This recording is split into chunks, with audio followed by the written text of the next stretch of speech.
Well, just a couple of days ago, we told you about the crisis in Montgomery County, Maryland, which is a sanctuary jurisdiction. We told you how in a single month, 5 illegal aliens had been arrested for rape. But it turns out we spoke too soon. Now a 6th illegal immigrant has been arrested for rape this month. Nestor Lopez Guzman is from Salvador, is accused of molesting a 12-year-old girl as well as her younger brother. Vince Colonnese is a D.C. radio host with WMAL in the morning.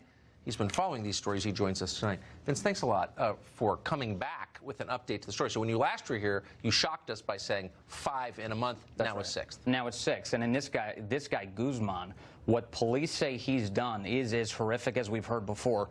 This is an illegal immigrant from El Salvador. He says he's admitted now to actually doing this.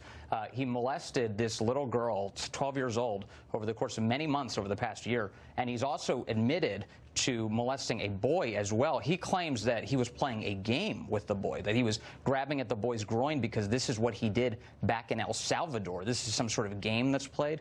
I'd imagine many of our Salvadoran brothers and sisters who are listening to this tonight will be horrified to think that that's in any way reflective of their country. But here he is making that claim to law enforcement. He is an illegal immigrant in a sanctuary county, Montgomery County, Maryland, that's been very welcoming to illegal immigrants and, in fact, has become a magnet for them. And now they're suffering through this crime. You mentioned that's 5, now 6 sexual assaults or rapes. So, I mean, it's impossible not to draw the obvious connection between the political policies, the sanctuary policies you just described of the county, and the outcome. Absolutely. And so how is the county accounting for this? Very poorly. I just spoke to Montgomery County Executive Mark Elrich in the last 24 hours. The man responsible for this. The man who is in charge of this county, the elected official, and he is doing nothing to change the sanctuary policies of that county. And in fact, when I spoke with him, the most outraged he was about Donald Trump, the President of the United States. I asked him, does he regret accusing the President of being a terrorist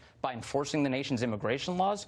He stuck with it. He doubled down. He says that Trump and ICE are terrorizing the community by making them feel unsafe. This is the world turned on its head. Making them feel unsafe. This is the guy who presides over a county where there have been 6 apparently alleged rapes in the last month by illegal aliens. Yeah, and I'm not the only one speaking up about this. I'm talking to a lot of listeners, but all of Montgomery County, Maryland is beginning to speak up about this, whether they're Americans or they're immigrants. Yes. They're outraged about this. And I got to say, one more person who needs to be involved in this conversation. The Republican governor of Maryland is Larry Hogan. Last year, he said that localities need to cooperate more with ICE. But he's been pretty quiet over the course of a horrific series of sexual assaults and rapes in that county. Wait, Hogan hasn't said anything? He has not spoken up publicly. He's only released a statement through his office to our friend Larry O'Connor, reaffirming that he stands by his statement from last year. That's not good enough. We're in a place where he needs to speak up and he needs to place pressure on these counties. Amen.